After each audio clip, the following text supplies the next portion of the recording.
Якутия в мире. Мы рассказываем о якутянах, которые смогли расширить границы мира, живут и работают в разных странах и континентах, но не забывают о родных истоках.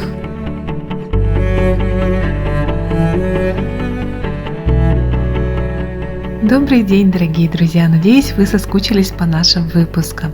Сегодня у нас в гостях Николай Брыскалов, лидер молодежной общественной организации «Юрдель» из Республики Татарстан. Добрый день, Николай! Спасибо большое, что нашли время ответить на наши вопросы. И по нашей традиции просим наших гостей рассказать немного о себе. Добрый день! На данный момент я являюсь аспирантом второго года обучения по направлению нефтехимия кафедры высоковязких нефтей и природных битумов Института геологии и нефтегазовых технологий Казанского федерального университета. Родился и вырос я в городе Якутске. Закончил физико-технический лицей имени Владимира Петровича Ларионова. После поступил в бакалавриат в инженерно-технический институт Северо-Восточного федерального университета. Затем магистратура по направлению нефтегазовое дело в Казанском федеральном университете. Николай, как давно вы живете в Татарстане и можете ли сказать, почему выбрали Казань как место для продолжения своего обучения? Живу в Казани уже 4-й год. Почему я выбрал Татарстан? Потому что так как я выбрал делом в своей жизни нефтегазовый комплекс, Татарстан является одним из ведущих республик по добыче и переработке нефтяного сырья. Я так подумал, что в таких центрах, скорее всего, сосредоточено наиболее лучшее обучение профессиональным навыкам именно в этой области. С 7 по 11 июня в Казани прошли Дни Республики Саха-Якутия в Республике Татарстан. Каковы ваши впечатления от мероприятий и как думаете, для чего такие мероприятия нужны? От прошедших мероприятий у меня остались только радушные впечатления. Мне очень приятно было видеть в такой дали от дома наши национальные костюмы, танцы, выставки. И что очень замечательно, это реакция местных жителей на нашу культуру и то, как они с большим интересом и вниманием лицезрели все это мероприятие. И это для меня большая гордость за свой народ. Николай, как вы думаете, чему обе республики могут поучиться друг у друга? Какой опыт было бы здорово перенять?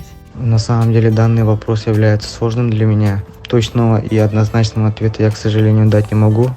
Я думаю, лучше меня ответят на эти вопросы многие политические деятели, кто в курсе всех этих мероприятий по реализации национальных проектов между республиками. Но от себя я хотел бы сказать, что было бы замечательно перенять у Татарстана опыт по разработке и реализации таких проектов по переработке нефти и газа, чтобы те добываемые минеральные ресурсы перерабатывались именно внутри нашей территории, тем самым обеспечив снижение стоимости товарных топлив и других нефтепродуктов и так далее. Николай, я знаю, что вы активно работаете с нашими земляками. Расскажите, пожалуйста, подробнее о вашей общественной деятельности.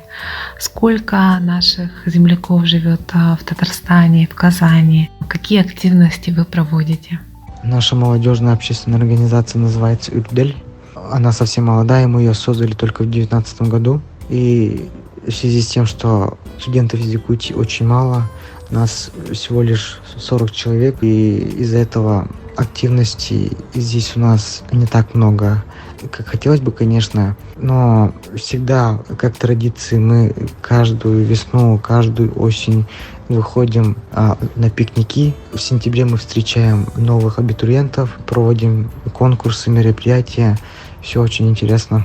Думаю, что это очень здорово, что вы объединились и проводите какие-то совместные мероприятия. Это очень нужно, когда люди находятся вдали от своей малой родины. Что вы обычно рассказываете жителям Татарстана о Якутии? Конечно же, первым делом рассказываем про то, какие у нас суровые холода. Тут зимы теплые, мягкие, не такие, как у нас. И местные жители с ужасом слушают, как мы рассказываем про такие температуры, как минус 50, минус 60.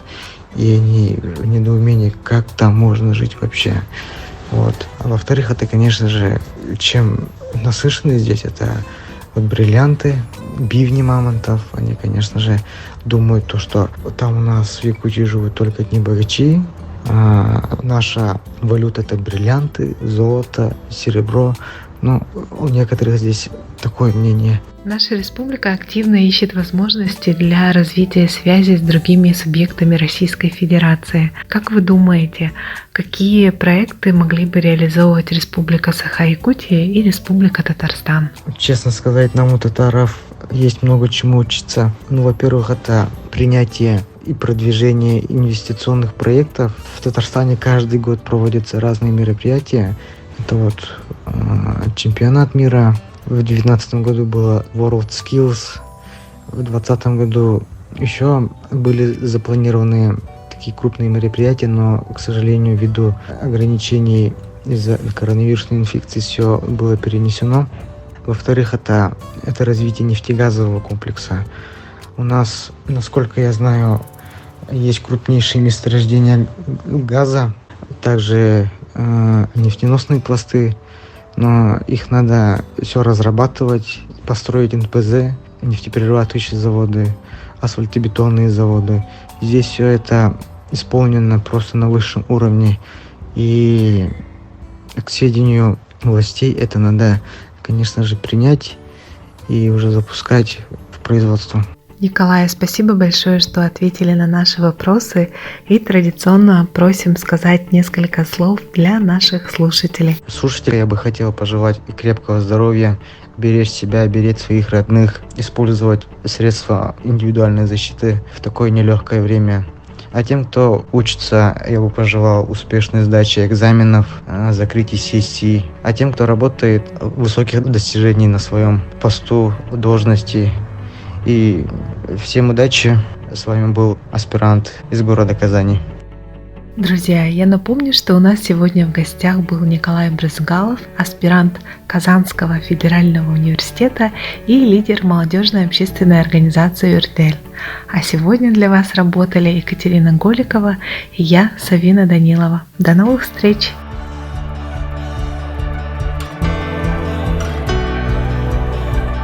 Якутия – это земля, которая навсегда оставляет в жизни и памяти людей свой неизгладимый след, особые чувства. Для кого-то это повод для гордости, что этот край навсегда остался в их сердце родиной. Другим, что они смогли прикоснуться к его истории, самобытности и красоте. Желаем героям нашей передачи добрых дорог, которые приведут их к успеху, энергии, оптимизма и счастья.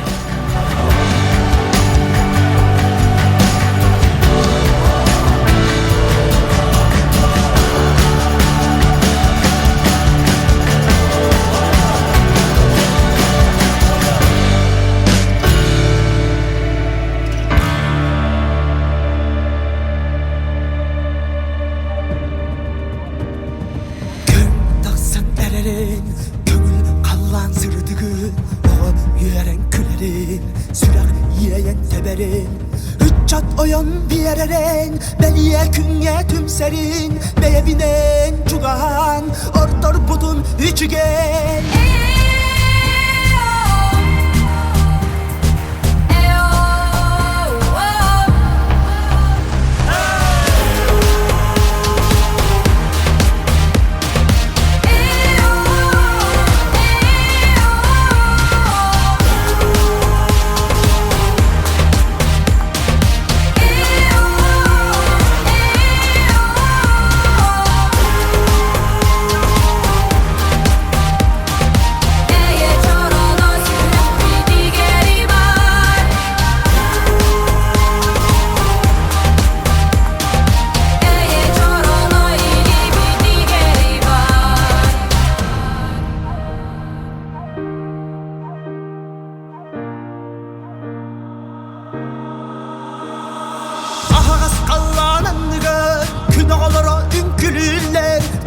Çanlan sanalar bu eygeni gördüler Gen kömüste herelde kümün güren yere